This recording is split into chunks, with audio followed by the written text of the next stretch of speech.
کیا آپ کو معلوم ہے کہ اپنا عقیدہ تبدیل کرنے پر اپنے ہی خاندان کو قتل کرنے کا قانون کہاں لکھا ہے؟ عہد نامہ قدیم کی کتاب استثنا باب 13 آیات 6 سے 9 کے مطابق اگر آپ کا سگا بھائی، بیٹا یا بیوی کسی دوسرے دین کو مانے تو آپ نے کوئی رحم نہیں کھانا اور انہیں پتھر مار مار کر سنگسار کر دینا ہے۔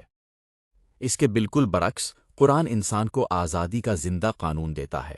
سورہ الکافرون اعلان کرتی ہے، کہہ دیجئے کہ انکار کرنے والو، میں اس کی عبادت نہیں کرتا جس کی تم کرتے ہو، اور نہ تم اس کے عابد ہو جس کی میں کرتا ہوں، اور نہ میں عابد ہوں اس کا جس کی تم نے عبادت کی، اور نہ تم اس کے عابد ہو جس کی میں کرتا ہوں۔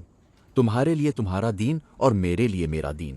لفظ دین کا اصل عربی لغوی مادہ ہے دی، جس کا مطلب ہے ایسا نظام یا طرز زندگی جس کے نتائج کا انسان خود ذمہ دار ہو۔ قرآن انسان کو ضمیر کی مکمل خود مختاری دیتا ہے اور جبر کو رد کرتا ہے۔